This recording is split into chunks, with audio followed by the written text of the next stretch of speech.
असं उद्धव ठाकरे म्हणालेत। खरं तर सांगलीच्या जागेवर काँग्रेसनेही दावा केलाय।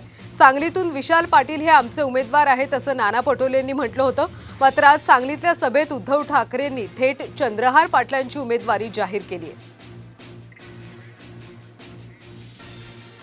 आज सुद्धा चंद्रहारला होय, मी चंद्रहारची उमेदवारी आज जाहीर करतोय। शिवसेनेच्या मशालीवरती चंद्रहार जाणार तिकडे निवडून।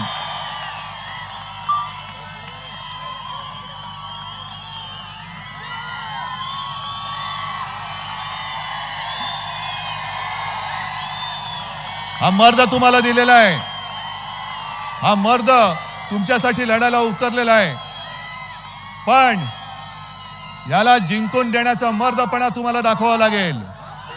सांगलीकरांना सांगावं लागेल की आम्ही पण मर्द आहोत।